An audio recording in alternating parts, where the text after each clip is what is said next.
Welcome to my channel.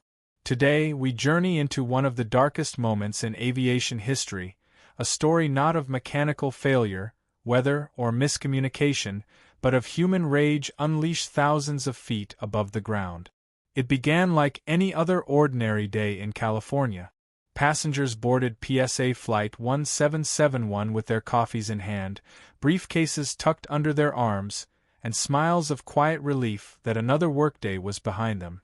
The sky was clear, the air calm, and the Boeing 146 aircraft stood ready for its short hop from Los Angeles to San Francisco.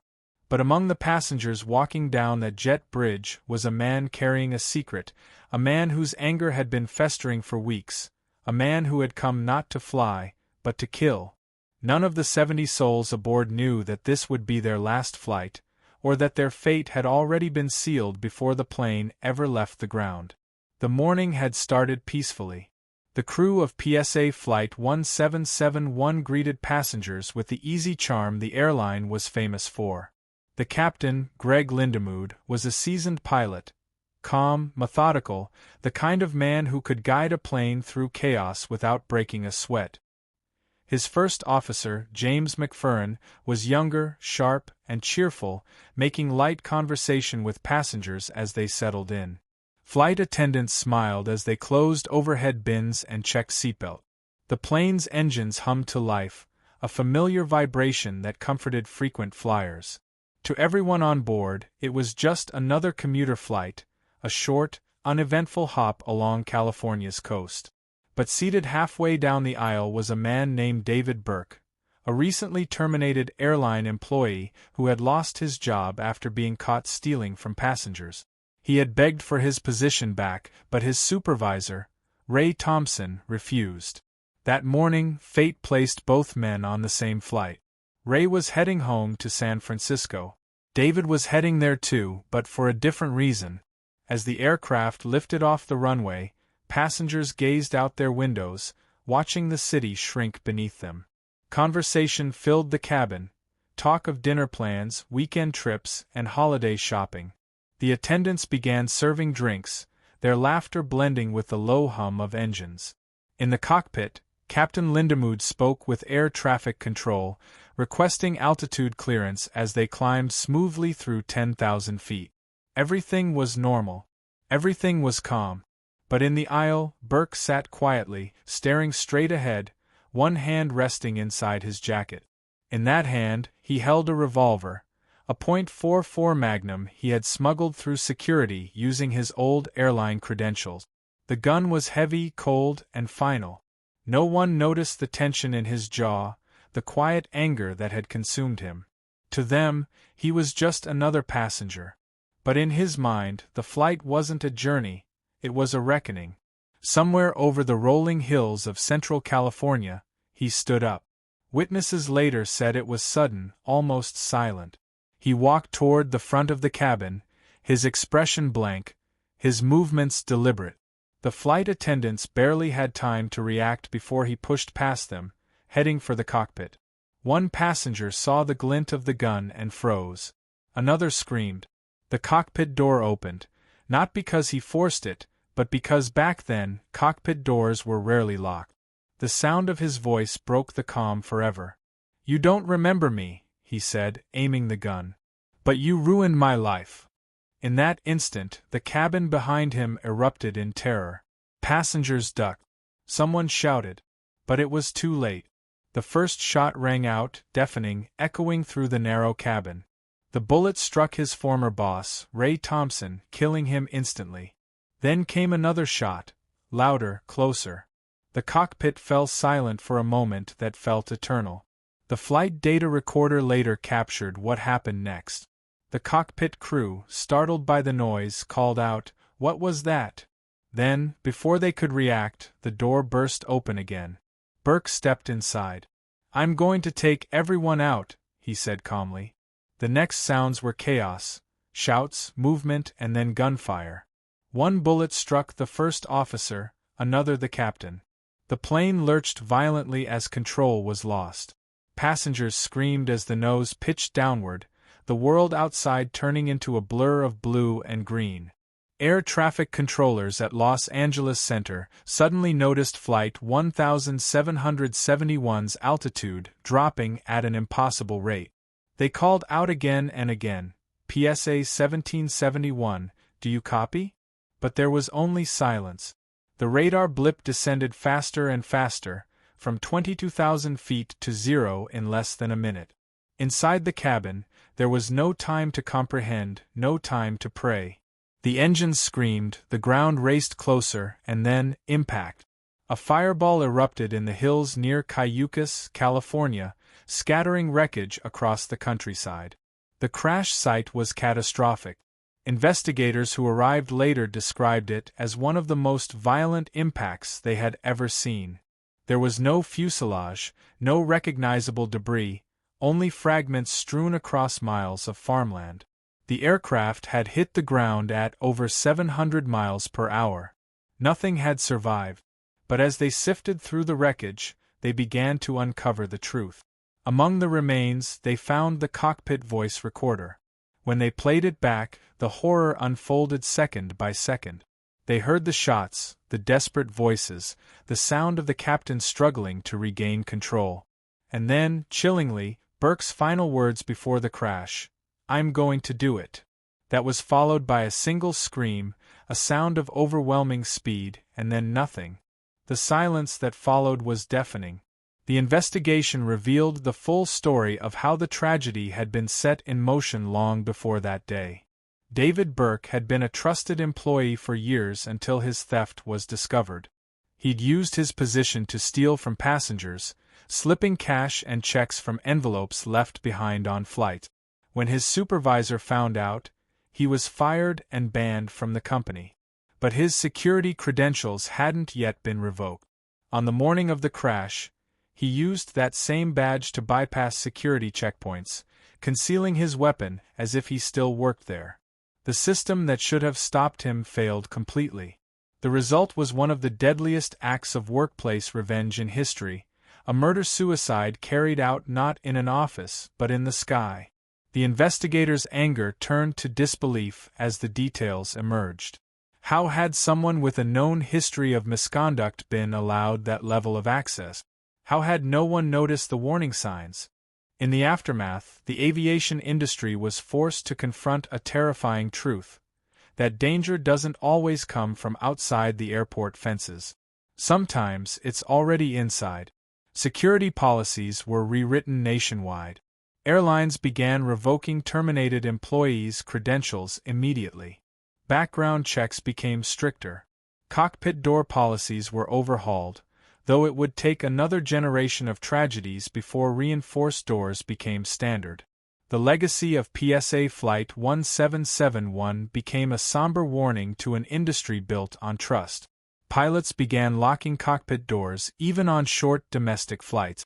Flight crews learned to treat every security breach, no matter how small, as a potential threat.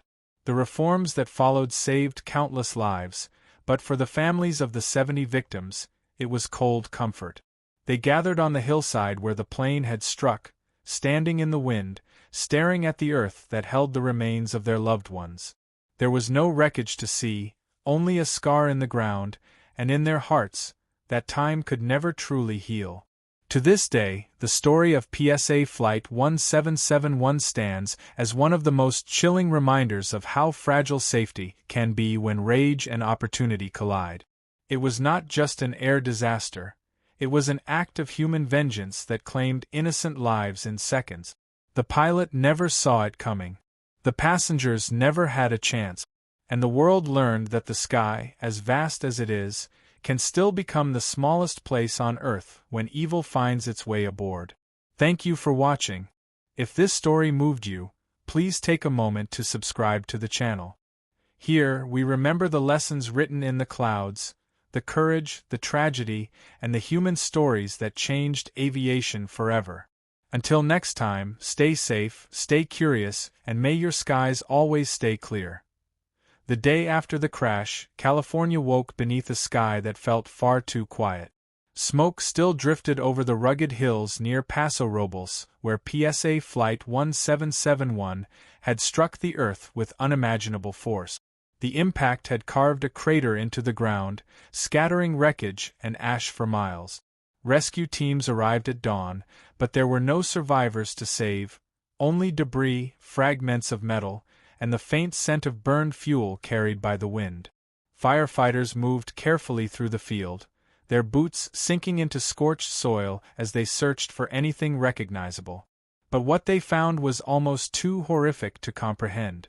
The crash had been so violent that even seasoned investigators struggled to tell where the plane had come to rest. The rolling hills, usually green and serene, now looked like a battlefield. Reporters stood at a distance, describing the scene with trembling voices. "It's total destruction," one said on live television. "There's nothing left of the plane, nothing left of these people. Just devastation." As daylight grew, the magnitude of the tragedy began to unfold. Families of the victims flooded airline offices, desperate for information. At San Francisco International, where Flight 1771 had been scheduled to land, grief filled the terminal. PSA employees, many of whom had worked with the crew personally, were overcome with disbelief. The airline had always prided itself on being a family, bright, friendly, and safe. But that morning, it felt like their entire world had collapsed. On the departure board, the line for PSA Flight 1771 still blinked in red letters. Delayed. It was a small, cruel detail that made the loss feel even heavier. One woman wept quietly in a corner, clutching a photograph of her husband who had been aboard the flight. "He took this flight every week," she whispered to a reporter. "It was supposed to be safe. It was supposed to be routine." Meanwhile, in Los Angeles, investigators from the National Transportation Safety Board mobilized immediately. Within hours, a command center was set up near the crash site. Helicopters circled above, their rotors stirring ash and debris as they filmed the desolation below. The first challenge was to locate the black boxes, the cockpit voice recorder and the flight data recorder, but the violence of the impact made the task almost impossible. The crash had obliterated the aircraft. It had descended at over 700 miles per hour, straight into the hillside, creating an explosion so powerful it was felt by residents miles away. Witnesses reported hearing what sounded like a sonic boom before seeing a massive fireball erupt against the sky. One farmer later said, "It was like the earth opened up and swallowed the plane whole." When investigators finally recovered the cockpit voice recorder, what they heard changed everything. The first few minutes captured calm conversation between the pilots, the hum of the engines, and routine chatter with air traffic control. Everything was normal until the first gunshot. The sound was sharp, sudden, and unmistakable. Then came shouting, movement, and another gunshot. The voice of the captain could be heard calling out, "What's going on?" Then the unmistakable sound of a struggle, chairs scraping, heavy breathing, the cockpit door swinging open. Burke's voice came next, low and cold. "I'm going to do it," he said. The last seconds of the recording were chaos, alarms blaring, the engines roaring, and then the sound of wind as the plane plummeted toward the earth. The tape ended abruptly, a void of static where life had once been. The investigators sat in silence. Some lowered their heads. Others stared at the recorder, their faces pale. They had heard many tragedies before, but never something like this, a massacre at 30,000 feet. As the evidence came together, the story became clearer and more horrifying. David Burke had been an airline employee, fired for theft and deceit. He'd been angry, humiliated, and desperate for revenge. On the morning of December 7, 1987, he bought a ticket on PSA Flight 1771 using his old employee credentials to bypass standard security. Those credentials, which should have been deactivated after his termination, still worked. It was a flaw in the system, one that allowed him to bring a gun onto the plane undetected. He chose that particular flight because his supervisor, the man who fired him, was on board. Investigators pieced together that Burke wrote a note just before boarding, a note later found among the wreckage. It read, "Hi Ray. You made me do it. I hope you're happy." Those words, simple yet chilling, revealed everything about his intent. This was no random act. It was calculated revenge. At first, PSA officials refused to believe it. They knew Burke. He had once been one of them, a mechanic, a gate agent, a trusted employee. But as the truth spread, disbelief gave way to horror. The airline's president faced the press that evening, his voice cracking as he spoke. "This is not only a tragedy for our passengers," he said. "It is a tragedy for everyone in aviation. We trusted him. He betrayed that trust." The cameras captured his trembling hands as he tried to continue.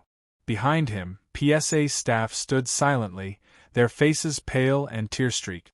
Many had known the victims personally. Some had worked with the captain, others had seen the passengers just hours earlier. The entire airline was shattered. At the crash site, law enforcement officers combed through the wreckage in search of Burke's weapon and the note. When they found the revolver, the serial number matched his registration. It was confirmation of the unthinkable. Reporters swarmed the story, headlines screaming across the country. "Gunman hijacks plane, kills all aboard." The public demanded answers. How could a gun get through airport security? How could a man with a grudge board a flight unchecked? In an era before modern screening technology, airport procedures relied heavily on trust, especially for employees. That trust had just cost 70 lives. The Federal Aviation Administration immediately called for reforms, ordering new policies to revoke access badges the moment an employee was terminated. But for the families, it was too little, too late. Their loved ones were gone, and no policy could bring them back. In the weeks that followed, the nation mourned. Newspapers published photos of the victims: pilots, passengers, business travelers, families. Each name carried a story. A teacher heading home for the holidays, a mother traveling to visit her son, a young couple planning their wedding. None of them had ever imagined that their flight would become a chapter in aviation's darkest history. Vigils were held across California, candles flickering in the cold December wind. People wept openly, not only for the lives lost, but for what the tragedy represented: the death of innocence in air travel. For years, passengers had trusted the skies. Now, that trust had been shattered. As time passed, the field where Flight 1771 fell became a place of quiet reflection. A small memorial was erected, a simple stone bearing 70 names and one message carved into its surface. Their lives ended here, but their memory endures forever. On the anniversaries, families and former airline employees would gather, standing in the wind, listening to the echo of distant aircraft passing overhead. For a moment, the sound would make them look up instinctively, just as those aboard Flight 1771 once had. But now, it carried a different meaning, a mix of sorrow and remembrance, of fear and gratitude. They knew that every flight since that day flew safer because of the lives lost. And somewhere deep inside, they hoped that those who had perished in that instant of madness might find peace in knowing that their story had changed the world. PSA Flight 1771 remains one of the most haunting tragedies in aviation history, not because of mechanical failure or weather, but because it revealed the darkest corners of human emotion. It was the moment when the sky itself became a witness to vengeance, when one man's anger destroyed not just lives, but faith in the very systems meant to protect us. And for everyone who studies it today, for pilots, investigators, and ordinary people, it stands as a chilling reminder that safety is fragile, and that even the most routine flight can hide unimaginable danger just beneath its calm surface. By the third day after the crash, investigators had begun to piece together what truly happened aboard PSA Flight 1771, but the deeper they dug, the darker the story became. What at first looked like an unexplained loss of control now revealed itself as something more horrifying, a deliberate act, executed with chilling precision and fury. The pieces of wreckage collected from the hills of Cayucas painted a gruesome picture, but it was the human evidence that tore at the hearts of those who examined it. Among the charred debris, they had found a note, A crumpled piece of yellow paper, its edges blackened by heat, the handwriting still legible despite the destruction. It was short, cruel, and unforgettable. "Hi, Ray. You made me do it. I hope you're happy." It was addressed to Raymond Thompson, the airline supervisor who had fired David Burke only a week earlier. That note, along with the recovered revolver, confirmed what investigators feared most. This was no accident. It was revenge, carried out in the cold isolation of the sky where no one could escape. In the days that followed, the media descended on the story with relentless intensity. Every television channel, every newspaper, every radio program carried the same haunting image of the crash site: blackened soil, smoking wreckage, and men in yellow jackets searching for remains under a winter sun. America watched in disbelief. Airline passengers across the nation looked differently at the people around them in terminals, wondering if anger, hidden beneath calm smiles, could turn lethal again. The fear was palpable. People wanted to know who this man was, who David Burke had been before he became a murderer. Reporters dug into his past, revealing a story that was tragically ordinary until it wasn't. He had once been a respected airline employee, a father, a man with a family and steady income. But temptation had undone him. He had been caught stealing from passengers, using his position to slip envelopes of money and credit cards from lost items. When confronted by his manager, he denied it, but the evidence was clear. His firing had been swift, his badge deactivated, or so everyone thought. The investigation now revealed a stunning flaw. The system that tracked terminated employee credentials was delayed by several days. Burke's pass still worked. It was through that loophole that he had walked calmly through security, bypassing metal detectors, carrying a loaded weapon onto the plane that would never land. Investigators struggled to contain their outrage as they listened to the cockpit recordings again and again. The voices were eerily normal in the beginning. Routine altitude calls, calm exchanges with air traffic control, even a small joke shared between the pilots. Then the faint pop of the first gunshot changed everything. It was followed by a scream and the sound of movement, someone pounding on the cockpit door, then the chaos of violence unfolding in a place meant for control. The flight data recorder showed a rapid change in altitude, followed by erratic pitch and roll, signs of a plane descending out of command. Analysts could tell when Burke entered the cockpit because the controls suddenly shifted violently downward. The last recorded altitude was nearly 22,000 feet, followed by a descent so steep it broke every tolerance built into the aircraft's structure. The data ended abruptly, not because the systems failed, but because the aircraft had simply ceased to exist. Families of the victims demanded answers. They gathered in crowded press conferences, their grief mingling with anger. How could an airline employee board a plane with a gun? How had no one noticed? The FAA scrambled to defend its procedures, insisting that such an event was an anomaly, but few were comforted. Airline unions called it a failure of policy, a breach of trust between management and employees that had endangered everyone. "He was one of us," one pilot said bitterly, "and he turned the system against itself." The words echoed the painful truth. Burke had not come from outside the world of aviation. He had been part of it, and that made the betrayal even harder to bear. Back in San Diego, PSA executives faced the impossible task of addressing the public while mourning their own. The airline had already suffered a devastating crash just 9 years earlier, when Flight 182 collided midair over North Park. Many of the employees who now faced this new tragedy had lived through that one, too. The déjà vu was unbearable.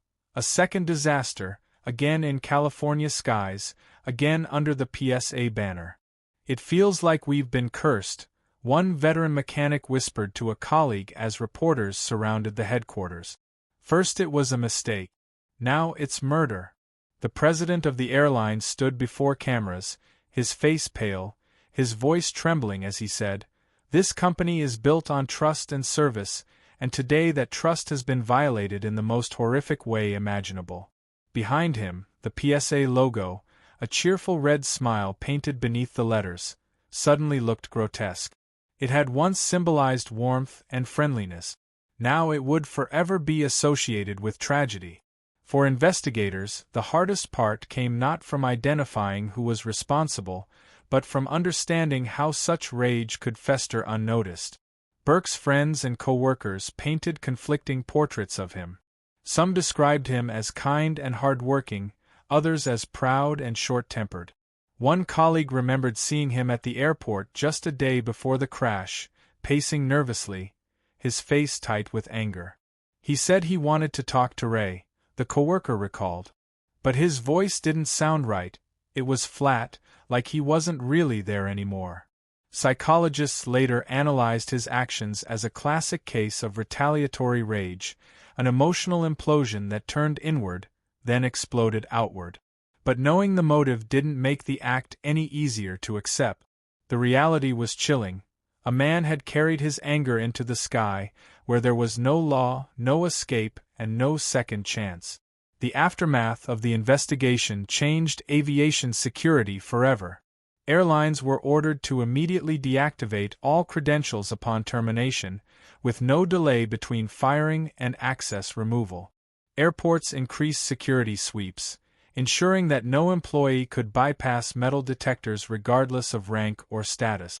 But it would take years before cockpit doors were reinforced and permanently locked, a lesson that wouldn't fully be implemented until after future tragedies reignited the same fears. The crash of PSA Flight 1771 became the catalyst for a new understanding of internal security threat. Until that day, most believed hijackings came from outside threats, terrorists, criminals, or political extremists. But this case changed that forever. It proved that sometimes, the greatest danger doesn't come from a stranger, it comes from within.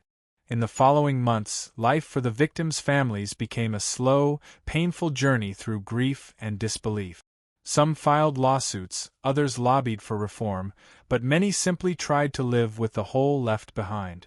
The holidays came and went, each one a reminder of those missing from dinner tables and living rooms. In San Francisco, one mother placed a candle in her window every night, facing the direction where the plane should have arrived. She never stopped lighting it. Reporters visited her years later, and she told them, "It's not for my son anymore, it's for all of them."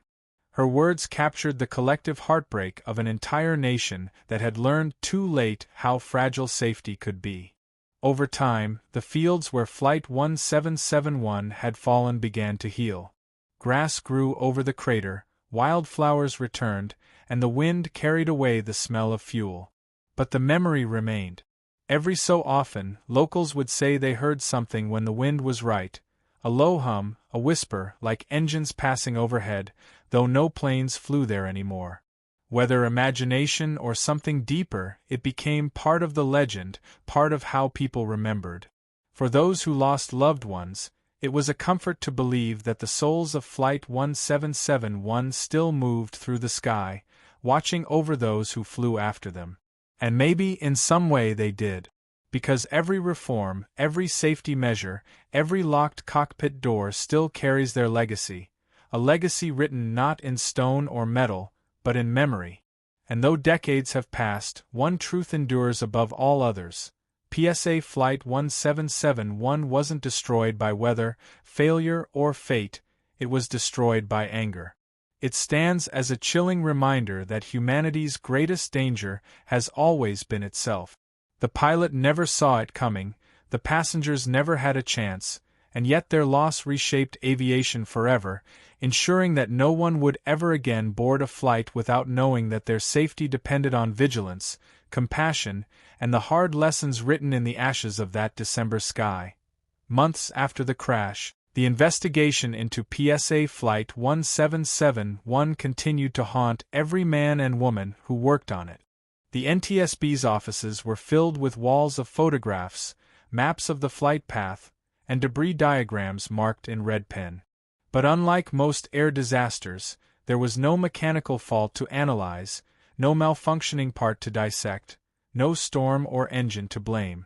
It was a crime scene, an act of human violence that had turned an airliner into a tomb. The people investigating weren't just engineers anymore, they were detectives, psychologists, and, in many ways, mourners. The flight data recorder had already told its story, and the voice recorder had done the rest. There was no ambiguity, no mystery left to unravel, just an agonizing truth. A gunman had walked through airport security, entered the sky, and ended 70 lives in less than a minute. Still, the investigators pressed on, driven not by curiosity but by obligation. They wanted to know how such an act could have happened in a system designed to prevent it.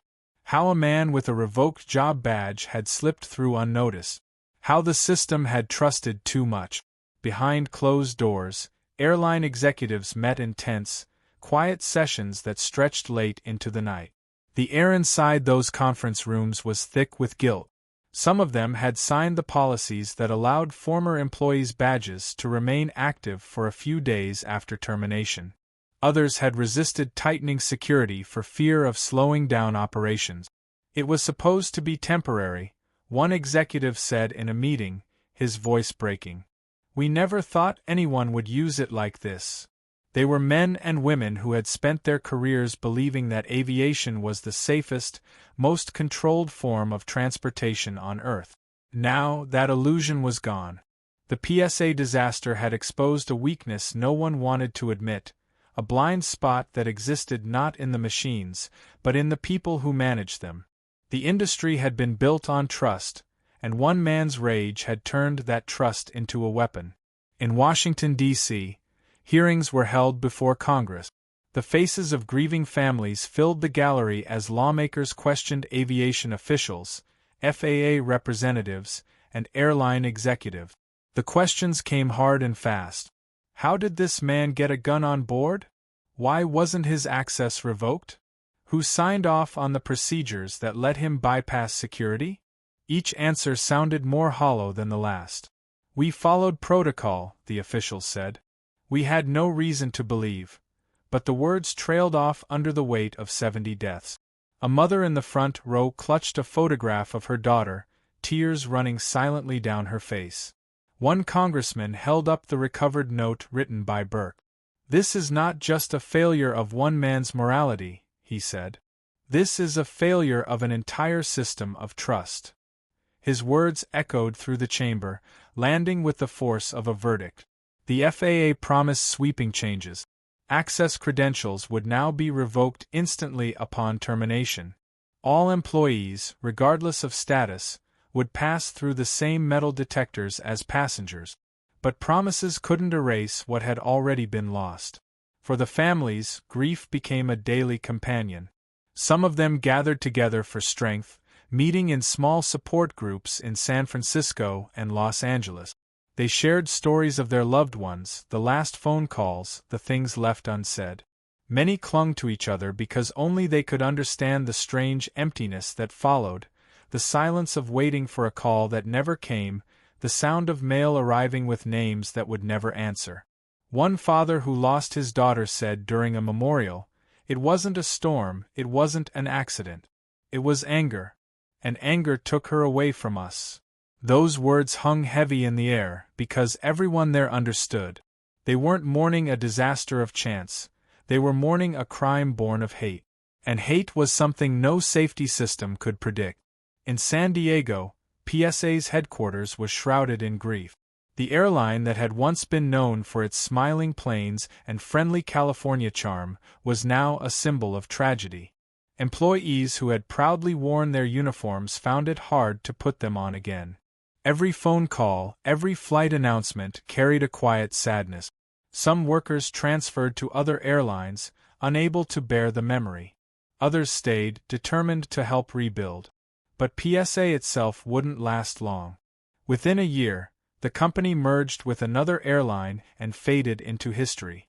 For many, it was like watching an old friend die. It wasn't just a company, one former employee said years later. It was a family. And we lost that family twice, once in 1978 and again in 1987. Meanwhile, in the hills of San Luis Obispo County, The crash site became a place of pilgrimage. The wreckage had long been cleared, the fires long extinguished, but people still came. Families, friends, even strangers drawn by the story. Some brought flowers, others small mementos.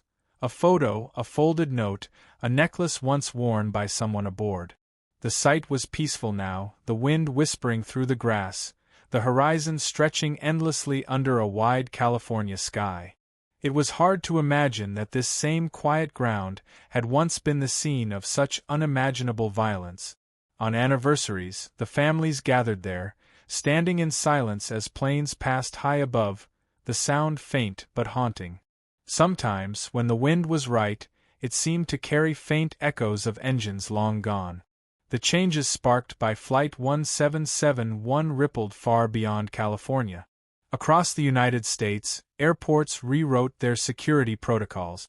Terminated employees now had their identification and access revoked before they even left the building. Armed officers were stationed in more terminals. Background checks became routine for airline workers, no longer just pilots and flight attendants. In the years that followed, these measures would prevent countless potential tragedies. But as effective as they were, they couldn't erase the questions left behind. Why hadn't anyone noticed Burke's instability? Why had no one intervened when he showed signs of rage?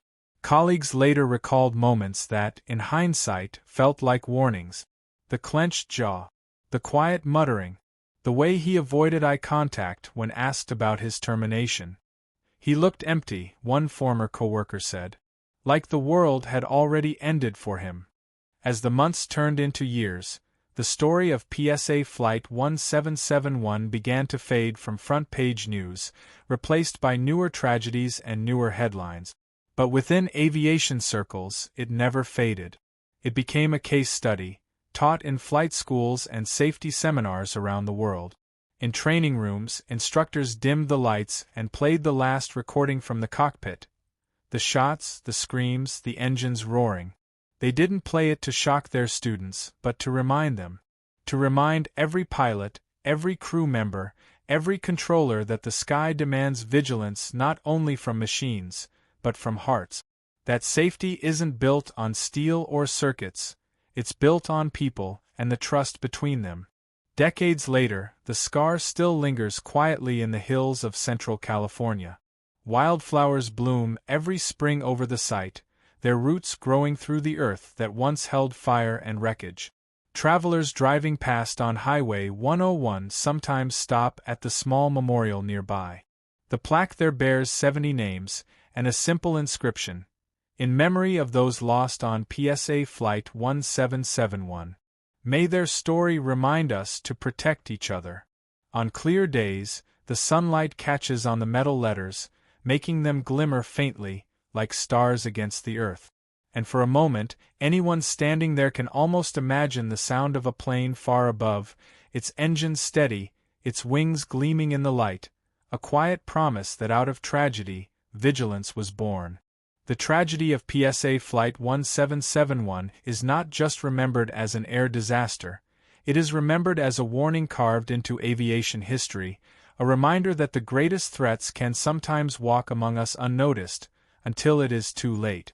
The pilot never saw it coming. The passengers never had a chance. And the world, once again, learned that the price of safety is eternal awareness, bought painfully with the memories of those who fell from the sky that December day. As the years went on, the wound left by PSA Flight 1771 didn't fade. It deepened quietly, carried in the memories of families, investigators, and the aviation community that could never quite let it go. Though new disasters would come and steal the world's attention, this one lingered differently. It wasn't a storm or an accident, it was deliberate. It was a betrayal from within the very walls of trust that had kept air travel safe for decades. For the families, healing was uneven. Some found solace in reform, knowing that the deaths had not been in vain, that safety would be stronger because of their loved ones. Others never found peace at all. In interviews years later, many still trembled as they spoke, voices quivering as if the crash had happened yesterday. It wasn't fate, one mother said, clutching a faded photo of her daughter. It was a choice. Someone made a choice to take her from me. The aftermath of PSA Flight 1771 forced the entire aviation world to face an uncomfortable truth: that trust can be deadly if it isn't guarded. Before that day, internal security was almost casual.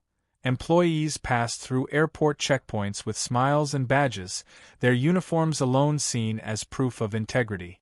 No one imagined that one of their own could bring a weapon aboard, let alone turn a plane into a weapon itself. But after the tragedy, every airline reevaluated everything: security, psychology, access, human behavior. The FAA ordered new layers of protection, not just for passengers but for the employees themselves. Key cards were redesigned to deactivate the instant an employee was terminated. Access points were monitored, cross-checked, and restricted. And though the public rarely knew it, this single crash became the silent catalyst for modern internal aviation security. Every locked door, every ID swipe, every background screening owes a trace of its existence to the 70 lives lost on that winter afternoon. In San Diego and Los Angeles, PSA veterans carried the weight of it more heavily than most. The airline that had once been a symbol of California's sunshine and friendliness was now a ghost of its former self. After the crash, its reputation never recovered. In the halls of its headquarters, employees walked quietly, their smiles forced, their conversations brief. The cheerful, smiling planes, that had once been painted with cartoon grins, now looked almost mocking to those who had buried friends and co-workers. Within a year, the company merged with another carrier and disappeared from the skies altogether. To outsiders, it was a business move. But to those inside PSA, it felt like a burial, a quiet acknowledgement that the heart of the airline had died with Flight 1771. "We used to believe our planes carried joy," one former employee said. "After that, all we carried was ghosts." For the community of San Luis Obispo County, where the crash occurred, the scars were both physical and emotional. The impact had scattered wreckage over a vast area, and even months after cleanup, locals still found twisted fragments buried in the soil, bits of fuselage, melted glass, and personal belongings hardened by fire. Farmers would plow their fields and stop when they unearthed a piece of metal stamped with serial numbers. One man said he found a wristwatch, its hands frozen at 4:17 p.m., the moment of impact. Every discovery reignited the grief, turning quiet hills into haunted ground. Yet, as time passed, those same people became protectors of the memory. They tended to the crash site like sacred ground, cutting weeds, planting flowers, and keeping the memorial plaque polished. Some said that on windy days, you could still hear faint echoes, the whisper of engines in the distance, the ghostly hum of a flight that never reached its destination. Whether imagination or not, it became part of the legend, part of how locals remembered what had been lost. In Washington, policy shifted from reaction to prevention. The lessons of Flight 1771 spread far beyond the FAA's reach. Airlines began hiring behavioral specialists to identify potential threats among employees. Mandatory counseling programs were introduced for workers facing termination or disciplinary action. For the first time, airlines began acknowledging the human side of safety, the psychology of rage, humiliation, and despair. "The cockpit can survive mechanical failure," one expert said, "but it can't survive the human heart if it's broken." Those words became the cornerstone of a new movement within aviation, one that understood that preventing tragedy wasn't just about machines, it was about people. Meanwhile, the families found small ways to honor their loved ones. Some created scholarships in their names, others established foundations for aviation safety. Each anniversary became a gathering not of public spectacle, but of quiet remembrance. They would meet on the hillside near Cayucas where the plane had fallen, the wind carrying the scent of salt from the nearby ocean. The crash site itself had grown over with grass, the scars of impact hidden beneath a thin layer of soil. Yet, when they stood there together, the weight of the past felt tangible. They would bring flowers, letters, sometimes just stand in silence. One father always brought a small model airplane, painted in PSA's red and white colors, and placed it gently in the grass before whispering, "You made a difference." As technology advanced, aviation safety reached unprecedented levels, but the story of Flight 1771 remained in every training manual, every safety seminar, every airline handbook. It became a warning printed in bold letters under the heading Internal Threats.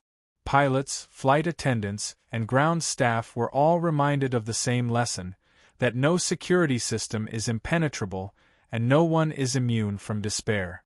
The phrase, "the pilot never saw it coming," became more than a title, it became a proverb in the aviation world, a haunting reminder that danger can come silently, even from those wearing the same uniform. And yet, amid all the tragedy, the story also became one of change, proof that even in devastation, progress can emerge. Because of what happened that day, passengers across the world would fly safer for generations. The systems created in the wake of Flight 1771 would later prevent hijackings, insider threats, and even acts of terrorism. Those 70 lives became the unseen guardians of the sky, their loss the reason others lived. Their deaths weren't meaningless, one investigator said years later. They built the walls that now protect us all. Still, for those who lived through it, peace was never simple. Some survivors, people who had worked the flight before, or passengers who had missed their connection by chance, spoke years later about the guilt that followed them. One man, who had been booked on Flight 1771 but arrived late to the airport, said he'd never boarded another plane. "Every time I hear an engine, I see their faces," he confessed in an interview decades later. "I don't know why I was spared. Maybe it was just luck. But I can't forget them." His story became a symbol of fate's randomness, a reminder that tragedy often spares and destroys without pattern or reason. By the 20th anniversary, the memorial site had grown into something more than stone and metal.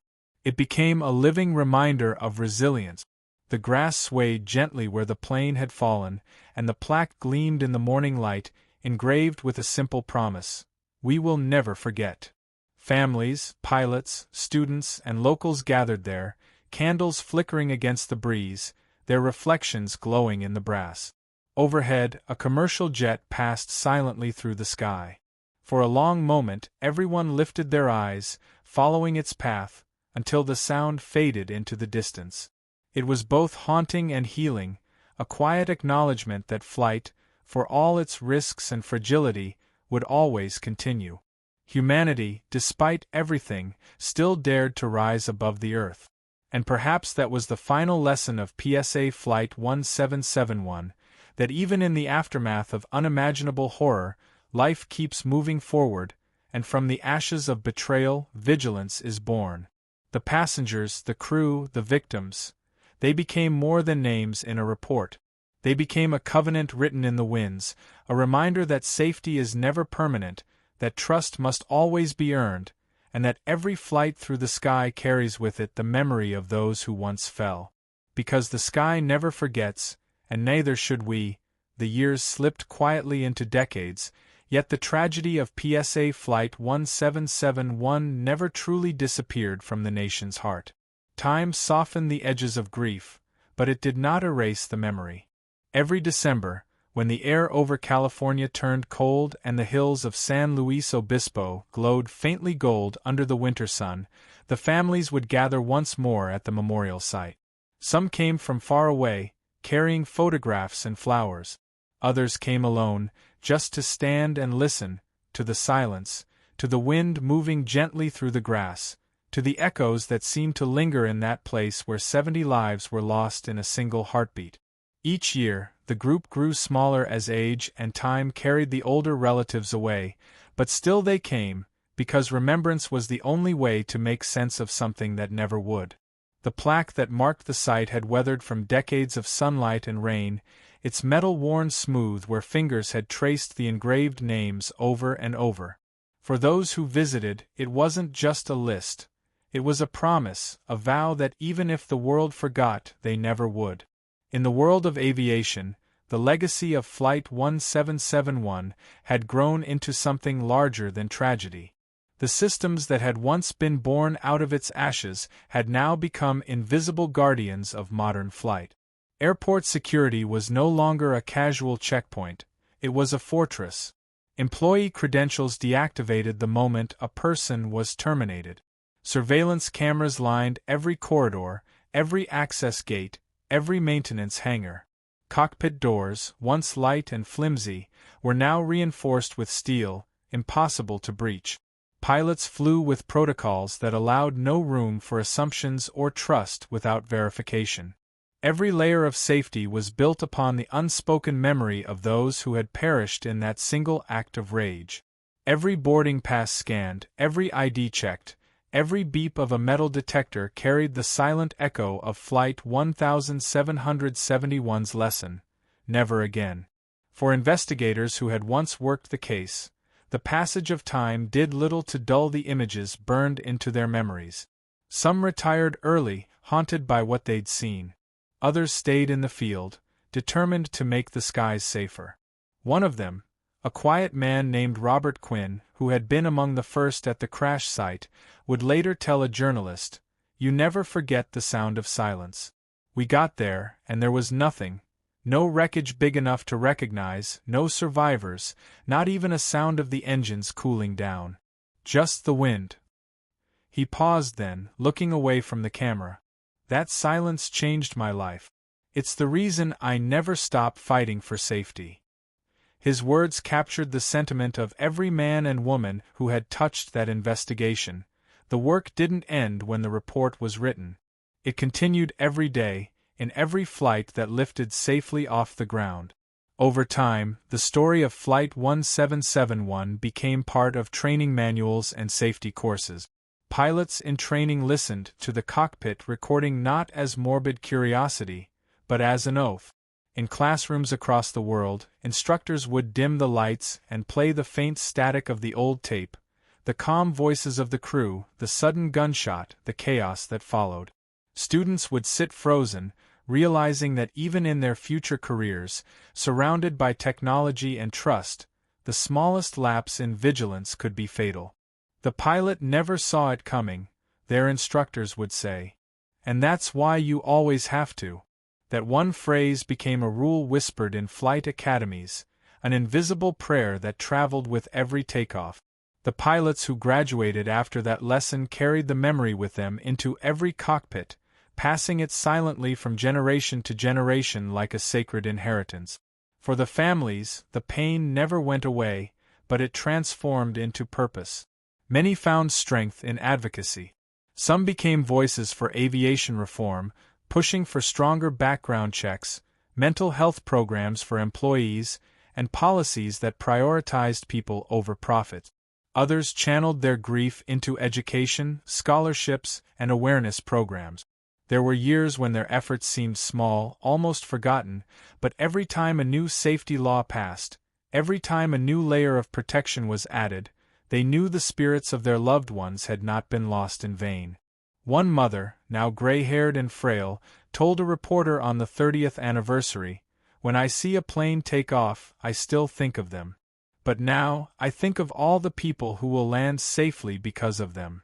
Her voice trembled, but her eyes were steady, full of both sorrow and pride. The site of the crash itself changed over the years. Nature, in its quiet mercy, healed the land. The blackened soil gave way to wild grass and golden poppies that danced in the wind. The scars were still there if you looked closely, a patch of ground where nothing grew, small pieces of metal still unearthed after heavy rain, but they had become part of the earth now, part of the story. Locals tended to it with reverence. Schoolchildren on field trips would sometimes visit the memorial, listening to teachers explain how one tragedy had shaped the safety of the world they lived in. And when the children looked up at the sky, some said they could almost feel it, the weight of history hanging in the quiet blue. In the broader world, the memory of Flight 1771 merged with a growing understanding of human psychology within high-risk professions. The aviation industry began treating mental health with the same urgency as mechanical maintenance. Programs were created for employees facing stress, depression, or termination, ensuring they were seen, heard, and helped. Airline managers were trained to recognize warning signs of anger and despair.